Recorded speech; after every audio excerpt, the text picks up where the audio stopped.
Yeah, going back to the Georgia Tech game, really proud of our team and staff and our fans, our students. It was an awesome night, great environment, and you know, just a bunch of guys that went out there and played together. And what we've been trying to get for 4 quarters, we finally got. And it was a really fun night. You know, the rooms that needed to step up because of the players that were out. Obviously, Duke Scott, with Hollywood being out, we needed him to really play well, and he did. He played a tremendous football game at running back. CJ played great.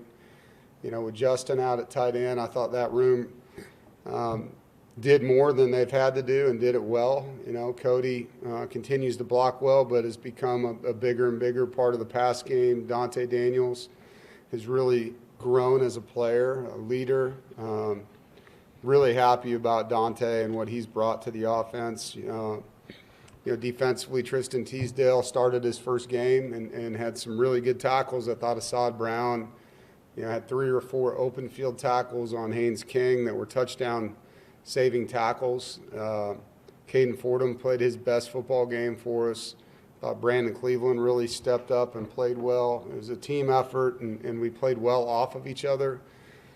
We knew that they'd score points, and we had to stop them enough and play really well offensively, and we did. You know, we'd get touchdowns and hold them to a field goal. We had some really good red zone stops, and obviously a big interception to close the game out. Our special teams did what we asked them to do. Kanoa made both field goal attempts and was perfect on his PATs. Operation time was good. And so it was just a really good growth by the football team, and with all the things we've been through that are well documented, it was great to see them, you know, step up and play that way in a game of that magnitude, in a game we needed to win. And so now coming off a bye week, it was, you know, good timing. You know, have 2 byes later in the season with our health, definitely going to help us at certain positions, and whether it's a starter that we get back or a backup that's back in the rotation.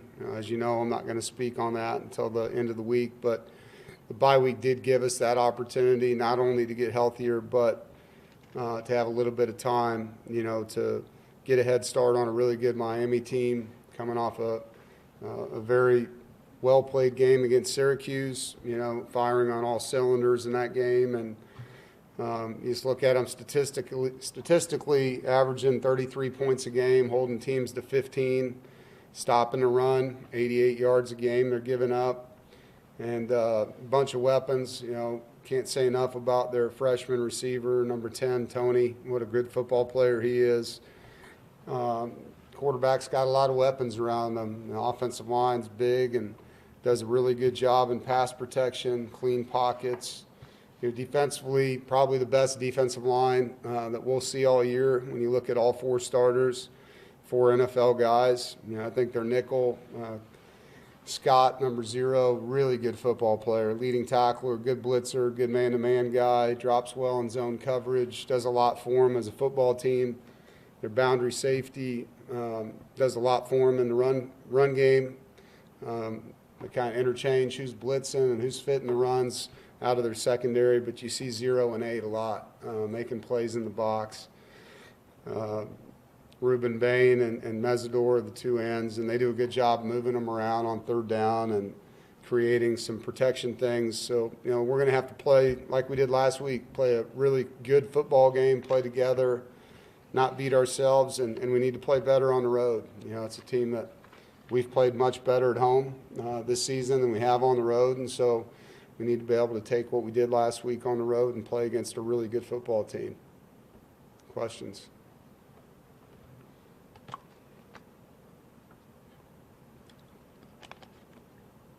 JC. You mentioned that the defensive ends, but from your perspective, what has it been to play like for Teague Anderson and Jacarius Peak? What has their play been like? What are your tackles been like this year? Yeah, I mean, they've played the whole season. They've been really consistent. I think Jacarius has had a really good season for us. You know, really one game that, you know, he probably could have played better in, Virginia Tech. outside of that, I think he's been really good. And, Teague battled some injuries early, played through them. He's a tough kid, and he's gotten better and better and better as the season's gone on. I think there's a lot of confidence right now with those guys, and, they know what they've not done well. They've worked hard at it in these bye weeks that we've had. And I think early on there was a lot of different guys in and out of the game at guard, and those guys have gotten better, which helps your tackles, when there's chemistry with who you're playing next to. So, it's going to be a great matchup. I mean, those are two great defensive ends, and I love how hard our tackles play, how invested they are, how coachable they are. So I know they're excited about the opportunity to play against those two guys. They're really good players for them. James, when you started recruiting CJ out of high school, what did you hope he could do for this program, and how has he kind of lived up to those hopes? Well, he's a winner in high school, two-time state champion, had great control of their offense, accurate passer. Obviously, with his size, you knew you'd be able to build a bigger frame than he had at that time, but we knew he would develop, and he's a winner, and bringing that kind of spirit and belief about who he is and the players that, we thought would want to play with him. And so, I think he's doing a great job. He's a 19-year-old kid that plays his butt off, and, the scramble he had at the end of that game shows his heart, how tough he is, jumping over the top of some guys on a critical third down to extend our possession there and keep the ball away from him in the final 5 minutes. He's just going to keep getting better and better and better because of how he is and how he lets us coach him and how he works day in and day out. Chris? Hey, Coach. You guys told us last week that the win over Georgia Tech really helped to improve the mood around the facility and the building and give everybody an extra step in their step. Wondering if you've seen the same thing, and if that can also translate to practice before another big game, and if you can see the level of play raised because of that. Yeah, I think, proof of concept is what last week was. We've had quarters and halves this year where we've played really good complementary football, and we played well. The second half of the Virginia game, the second half of the Wake Forest game, there's been spurts where we've really played well off of each other and set up our offense or our defense with special teams play. We hadn't done it for 4 quarters, and then you get into a game like that and do it. And so proof of concept is a big thing, and it's what we talked about today in the team meeting, is what it takes, how hard you worked, the chip you had on your shoulder, and you can't let the attaboys and all those things change the process that, created the outcome. And that's really what practice is. It's a prequel to what Saturday will be, and you earn the plays in practice that you're going to get on Saturday with your work ethic, your precision, your attention to detail, when you make a mistake, correcting it, not repeating it. And so I think the way that we've practiced that whole week and since that week, no question about it, getting a win like that helps. It helps with the messaging that you're giving them because the things that we've been preaching finally came together. And so, I'm proud of the guys for continuing to believe and fight. And that was a big moment. I think winning does a lot of things. It improves your mood. I tell the staff and the team this, the water even tastes better when you win, and everything. Coming into a bye week off of a win like that's great, for their mood, their mental health, and all those things. But football is a what have you done for me lately business, and we understand that. And we got another opportunity to go play another ranked opponent, really good team, really good personnel, and got to lean into the process that gave us that win. And the trick is, trying to replicate that when our back was up against the wall going into that game. There wasn't anybody saying a nice word about anybody around here for weeks. And then all of a sudden we're everybody's favorite coach, favorite friend, player of the week, coach of the week, all that stuff. It's temporary. It's what it is. And you got to remember that, and you got to get back to what got you into that position to get the reward, not the accolades. and it's execution. You know, it's doing the things that are necessary in practice during the week, having player ownership and getting your teammates to do those things. The keys to victory are big things, you know, and when you look at them on a Monday and a Tuesday and a Wednesday and a Thursday and a Friday and Saturday morning, they need to come to life on game day, and that's what it is. It's a living resume, and it's a, you know, a forever record of a performance that you've put together based on your work ethic and your attention to detail through the week.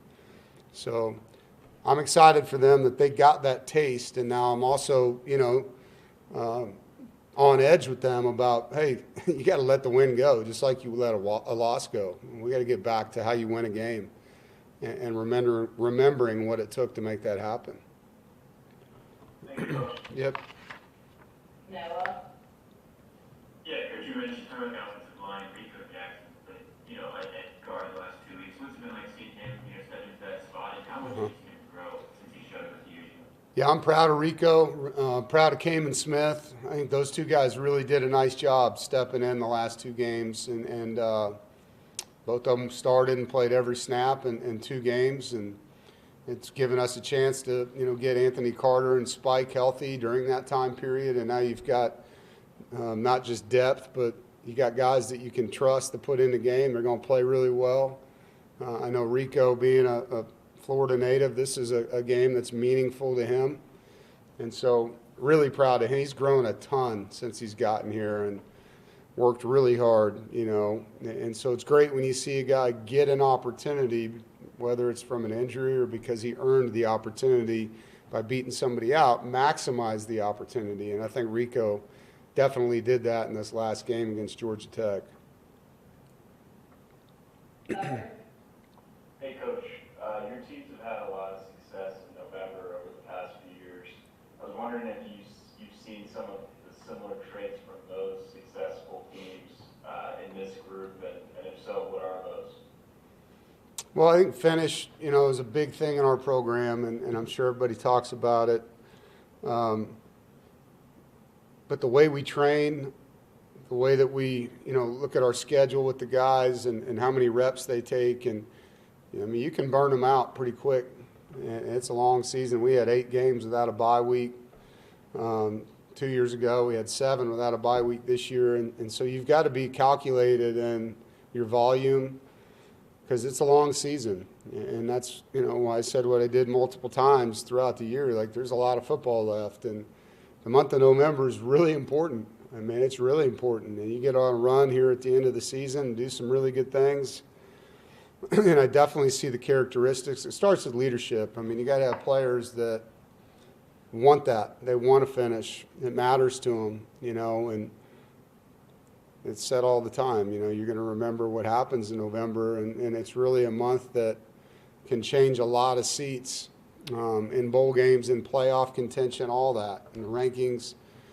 And so, you know, this team's built for that. They're built to be finishers.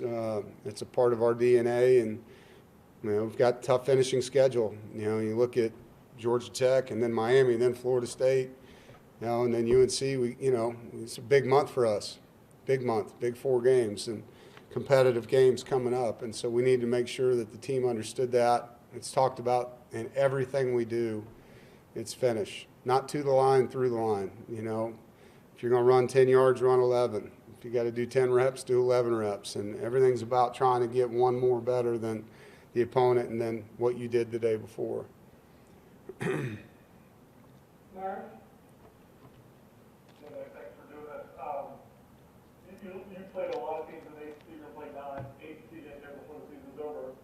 It seems like the league comes down to one play here, one play there, it's very balanced across the league. What does that do as a player, as a coach, when you're in games, knowing going in that, you know, one play, one mistake, or one, you know, properly executed play could be the difference, you know, week after week after week? Yeah, I mean, it's a well-coached conference. There's a lot of parity. The rosters aren't that different, you know. When you look at us at the beginning of the year, obviously at the end of the year the health changes and your rosters are different than when you started the season. But you're right, the margin of error for victory is very small. And it's not just plays you make, it's mistakes you make. in games. And every play matters. And it's not, everyone makes this huge deal out of the last play of the game. Sometimes that play is the winning play, and obviously it is. I mean, you've seen it across college football. But there's a lot of plays in the game that can make that ending different too. And so it's understanding the value of, the Iowa-Oregon game. There's a punt snapped over the punter's head early in that football game that cost them 2 points and end up losing by 1. There's a lot of plays in the game, man, and every single play that you have right now in the ACC, it's anybody's game. Any Saturday you line it up. And so you just got to do a really diligent job as coaches and as leaders in the locker room, making sure they understand that. And I told them that today. We had a shorter practice today, but a chance to get ahead with an install, and their attention to detail, their focus, their demeanor, even though we're 5 days out from playing, it matters. And they're going to earn the opportunity to make plays in practice. And practice doesn't make perfect, it makes permanent. It makes all these habits that you have, winning habits and losing habits, real through repetition, because that's what football is. It's, as a coach, you say the same thing to them 100 times, hoping that it finally sinks in, and you run the same plays, the same coverages, the same blitzes, and until you get it to where it needs to be from a timing standpoint. And if they're going through at half speed or going through the motions, that's what it's going to look like on game day. And so it takes a mature football player to practice like they're going to play on Saturday, and you got to really work that. I feel like sometimes the league doesn't get credit because maybe you got to beat yourself up a little bit, and doesn't get credit for the kind of football that's being played. Yeah, I think there's this, and I'm not going to get into all the reasons behind that, but there's a lot of reasons for that. And this is a very competitive league from top to bottom. I mean, there are no easy outs in this conference, and there hasn't been. Since I've been in this league, it's been a long time. You got to show up every week. You better have your guys ready to play. And for people that know college football, if they studied our league and saw that over the years, how many of these games, top-ranked teams coming in here, going to Wake Forest. I mean, when Clawson's teams were rolling, they were hard. It's a tough place to win at. And it's very competitive, well-balanced, and there is no bottom. These teams that are at the lower half of our conference from a win-loss standpoint, a lot of their losses are one-possession games, and they're fighting until the end. It's not a blowout deal like you see in some of these leagues where teams are getting beat by 30 points in the league. You don't see that in our conference, and so very rarely, I should say. Jaden? Yeah, I know you'll have your word of the week, and this week on the graphic it was faith, and I just wanted to know, why that one had significance for this specific matchup or this specific week. Yeah, it's going on the road, playing against. We knew they'd be a highly ranked team going into the year, and faith obviously has a lot of meaning in the football world. For us, it's believing in the journey and never flinching in the face of adversity. And we know playing on the road in a NFL stadium against a team that has all these accolades, you can't achieve anything you don't believe can happen. And so for us, it's faith in the journey, faith in the plays that are being called, faith in the player, the teammate, the brother that you're playing with, faith in your key progression, faith in your eye discipline. There's so many different places, and then it's how you handle adversity. The tests that you have in this sport as a coach, as a player, you're constantly tested. And I said it to him today, who in this room has been through really hard things, and everybody's hand goes up. All kinds of crazy stuff in their lives, whether it's injuries or deaths in their family, tragedy, you name it, tough losses. And then I said, well, everybody's still sitting here. You made it through that. And you're probably tougher and more resilient and a better version of yourself because you faced those adversities and you had faith that you could do so. And that's what a football season is. Like, it goes fast, but a billion things happen. And the emotional roller coaster of it all, it's amazing. And these kids are so resilient and tough. And it's that brotherhood and that chemistry and that glue that you have as a family that builds that faith, and it takes time, And so I just felt like that was the right place to put it in our 12-game schedule towards the end, and with this being our last road game. Rob? Speaking of road games, sir, I believe this is the fourth one. How do you use Notre Dame, Pittsburgh, and then the good game against Wake Forest, who turns out to be really solid and bowl eligible? How do you use those to your advantage in the Miami game? Well, each experience is a learning tool, and each of those are different games, and you take everything you can out of the wins and the losses with the guys. And I think the biggest lesson is, you go through the Wake Forest, it was two different halves. Notre Dame was two different halves in a different way. We played pretty good on defense in the first half in that game and struggled offensively. I don't think we played good at all in the Pittsburgh game, so I'm not sure there's much to take from that one other than don't do that again. That was about as bad as we could do it as coaches and players, and so that's one you'd like to forget, not remember. But I think the beauty of each opportunity you get with each team each week is what can you take from that? What do you want to repeat, and how did you make that happen? What do you not want to repeat, and how can you fix it? And then going to work together, that's what coaching is going in there with your guys and like, this is not good. This is because of me. I didn't do a good enough job helping you guys here. Or, hey, we coached this, we practiced this 10 times, and then they did it. That should be a dead play, or that should be a big play for us, And that's execution, and that's what you heard me talk about a couple weeks ago with a broken record. Like, we shouldn't have – as a coach, when you design, it's like a layup. You go in there and shoot layups, the guy probably makes 90 in a row, And that's, layup's got to be made. And a layup in football is, hey, they're in cover 3, and you got a hitch route. You throw the hitch, he's uncovered, and he drops it. Like these are layup plays. They run a play that we practice over and over and over against the exact front, exact coverage. We got enough guys in the box, and a guy misfits it, doesn't have his eyes right. Like those are plays that shouldn't happen in a football game. And it's just eye discipline. It's guys taking ownership and doing the right things repetitively, and that happened last week. And so you get to take those things that you've done well and repeat them. You get to really get into the things you haven't, and it's ownership as a coach, as a position coach, a coordinator, and as a player. And trying to get it off the film and create a better version of that the next time out. Noah? Hey, Coach, you mentioned that practice going to Georgia Tech was good, and practice last week was good. What was the biggest difference, from these 2 weeks of practice, or that you saw from maybe the previous weeks that didn't allow it to come together on Saturday? I think going into Georgia Tech, there was just there was a lot of anger in this building about playing better, man. Like people were fed up with it, coaches, players. We wanted to fix it, and we did. And what was the magic in that? I'm not sure. If I could bottle it up, we'd be undefeated, But there was a feeling in this building that things got to get fixed, and the players owned it. They talked amongst themselves. They got some things out that they needed to about some things they wanted done differently from their teammates and how we were going to proceed, and it happened on the field. And then you get to take that success and say, okay, remember what happened, and now we can't just go back. That becomes the standard, and the standard is not going to be lowered because you allow it to. It's our job to uphold it.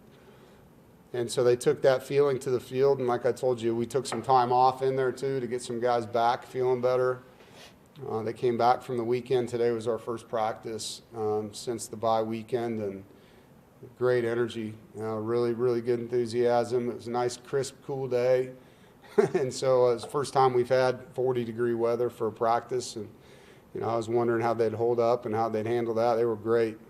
Guys flying around, having fun. So just keep building off of it. Corey?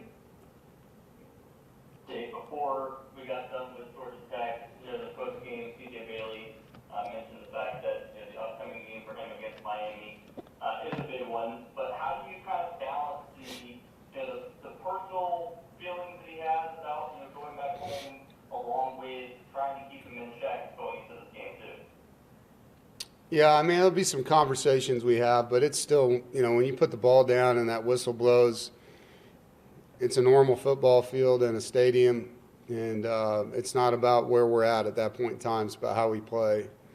And I get it when you're from somewhere and you want to play well there, and there's some personal sauce on that. But he's a mature kid, and he's going to understand that the preparation and the practice habits, his eye discipline, understanding what Coach Roper wants him to do, that's what's going to make him feel good at the end of that game and give him the results that he wants. And you got to take the personal stuff out of it. It's got to be about how he plays. All right, Coach, it looks like that's it. All right, thank you, guys.